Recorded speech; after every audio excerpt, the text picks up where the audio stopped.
ओम शांति। सर्वप्रथम हम सभी शिव बाबा का आवाहन करते हैं 20 सेकंड के लिए।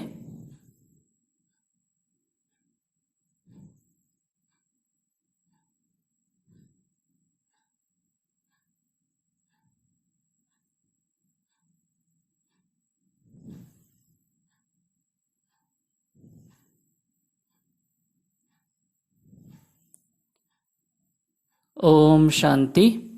आज मैं आप सभी के बीच महात्यागी महातपस्वी बनने हेतु अव्यक्त वाणी अध्ययन कार्यशाला के बारे में बताने के लिए उपस्थित हुआ हूँ। मैं सबसे पहले परमपिता परमात्मा शिव बाबा को और हमारी निमित्त बहन जी राजयोगिनी बीके शोभा बहन जी दुर्ग इंदौर छत्तीसगढ़ को दिल से धन्यवाद करना चाहता हूँ कि उनकी प्रेरणा और सहयोग से ही इस कार्यशाला का गठन हो पाया और हम सभी अपने अंदर ज्ञान स्वरूप को लाने का अच्छा पुरुषार्थ कर पा रहे हैं। आप सभी को बताते हुए बहुत खुशी हो रही है कि इस कोरोना काल में कई अनुभव और भट्टियों की क्लास शुरू होने के कारण कई विशेष आत्माओं के अनुभव से बहुत लाभ मिला। बहुत अच्छे से समय समर्थ रूप से व्यतीत हो रहा था, लेकिन एक दिन हमारे यज्ञ के वरिष्ठ आदरणीय राजयोगी ब्रिज मोहन भाई जी का एक पत्र प्राप्त हुआ, जिसमें उन्होंने खास यह समय तपस्या के लिए बाबा ने दिया है, इस बात पर खास जोर दिया। तो सही में अनुभव हुआ कि अच्छी क्लास सुनने से समय तो अच्छा कट रहा है, पर जो ज्ञान का स्वरूप बनने का लक्ष्य बाबा ने दिया है उसकी कमी महसूस होने लगी। तो फिर तुरंत निर्णय लिया और फिर यह ग्रुप का निर्माण कर हम कुछ आत्माएं शाम 5:15 से 6:30 बजे तक अव्यक्त वाणी का अध्ययन जियो मीट एप्लीकेशन के माध्यम से शुरू किया। तो पाया कि अब एक बार बाबा को सुनने के बाद और किसी क्लास की ज़रूरत महसूस नहीं होती। पर इसका यह मतलब नहीं कि हम कोई क्लास सुनते ही नहीं, पर बहुत चुनिंदा क्लास, वो भी बहुत समय के अंतराल ही सुनते हैं। अब समय सिर्फ पॉइंट सुनने का नहीं बल्कि पॉइंट बनने का है। तो आप सभी को इस अध्ययन कार्यशाला के कुछ विशेष बिंदु से अवगत कराता हूँ। पहला, इसमें हम सभी अव्यक्त वाणी के कुछ विशेष बिंदुओं पर ही क्लास करते हैं। पूरी वाणी नहीं पढ़ते, केवल मुख्य बिंदु पर ही क्लास करते हैं। खास उन्हीं बातों को लिया जाता है जो बहुत गहराई के होते हैं और जो ब्राह्मण जीवन जीने के श्रेष्ठ सिद्धांत हैं। इस महसूसता के साथ हम मुरली सुनते हैं जैसे कि बाबा हमें उसका गहरा राज समझा रहे हों। दूसरा पॉइंट, जो भी आत्माएं इसमें जुड़ती हैं उन्हें हफ्ते में लगभग केवल 2 टॉपिक्स दिए जाते हैं जिनका उन्हें स्वयं चिंतन मंथन का अध्ययन करना होता है और फिर वे हमें अपना मंथन व्हाट्सएप के माध्यम से भेजते हैं। इस ग्रुप में कोई मजबूरी या ज़बरदस्ती नहीं है कि आपको मंथन करना ही है। अपनी स्वीकृति से ही उन आत्मा को अनुरोध किया जाता है।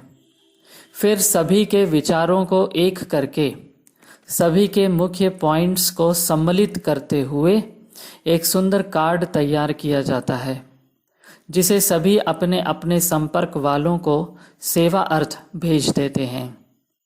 और एक चक्र प्रक्रिया के तहत हर आत्मा को एक दिन 5 मिनट का समय मिलता है, जिसमें उस आत्मा को बाबा के प्रति जो भी दिल के उद्गार हैं वो कहने का मौका दिया जाता है, जिसमें वो कोई कविता शायरी, कोई बाबा के नशे वाली पॉइंट्स, कोई मंथन के पॉइंट्स, अपने कुछ अनुभव रख सकते हैं।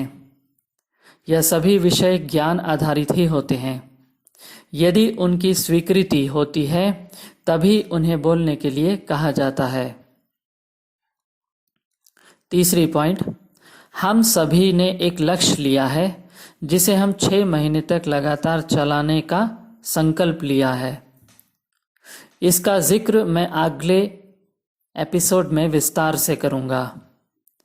चौथी पॉइंट, इस ग्रुप में हम बगैर गीत के ही योग करते हैं, क्योंकि आदि में भी जब साधन नहीं थे तो बगैर गीत के भी दिल के तार बाबा से जुड़ जाते थे, और अंत में भी जब सब साधन फेल हो जाएंगे और यदि हमने उन्हें अपना आधार बना लिया तो योग लगाने में मुश्किल होगी। इसलिए हम अभी से आदत डाल रहे हैं। हम सभी अपने वीडियो ऑफ रखते हैं, केवल ऑडियो के माध्यम से ही क्लास होती है, ताकि पूरा ध्यान मुरली पर रहे, किसी के शरीर पर नहीं। पांचवी पॉइंट, हम केवल 5 दिन ही अव्यक्त वाणियों की क्लास और मंथन करते हैं और हर शनिवार को 14 घंटे की तपस्या करने का लक्ष्य रखते हैं, जिसमें हर आत्मा को अपने हिसाब से अपना खुद प्रैक्टिस सेट तैयार करके योग करने के लिए उत्साह भरते हैं। साथ में उन्हें एक सैंपल रूप दे दी जाती है ताकि उन्हें कोई कन्फ्यूजन ना हो, लेकिन इस बात का खास ख्याल रखा जाता है कि उनकी स्वतंत्रता, कल्पनाशीलता नष्ट न हो और वे अपने मन के भाव और अपने तरीके से ही योग कर पाएं। हम इस तपस्या का अनुभव बिल्कुल शेयर नहीं करते, क्योंकि इससे अल्पकाल की खुशियों में आत्मा फंस जाती है।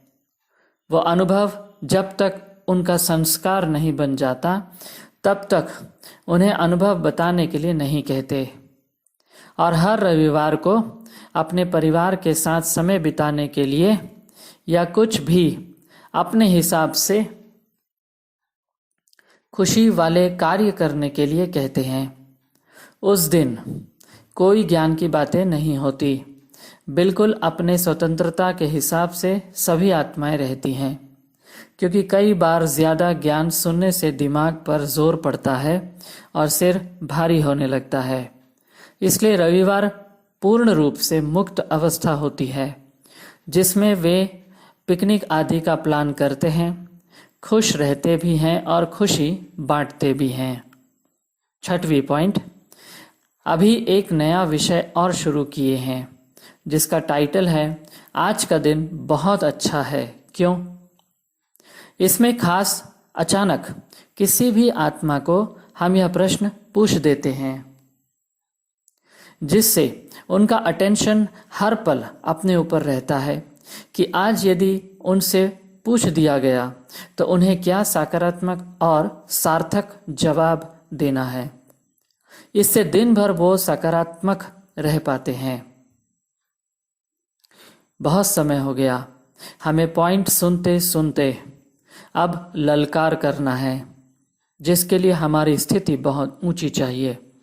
तो यदि आप भी अपना पुरुषार्थ बढ़ाना चाहते हैं तो पहले जियोमीट एप्लीकेशन डाउनलोड कर लीजिएगा और फिर मेरे पर्सनल व्हाट्सएप नंबर 9993374419 में अपनी स्वीकृति दे दीजिएगा, तब मैं आपको जोड़ लूँगा। यदि बीच में आपको अच्छा नहीं लग रहा हो तो आप मीटिंग से निकल भी सकते हैं। इस ग्रुप में सब स्वतंत्र हैं, जुड़ने और छोड़ने, राय और प्रश्न पूछने में हर प्रकार की स्वतंत्रता। आपकी हाँ के बाद ही आपको लिंक, मीटिंग आईडी और पासवर्ड भेजा जाता है। इसलिए आप अपनी सुविधा के हिसाब से निर्णय ले लीजिए और मुझे सूचित कर दीजिएगा। आप अन्य आत्माओं को भी इसमें जोड़ सकते हैं। अच्छा, ओम शांति। बी के आशीष भाई, दुर्ग,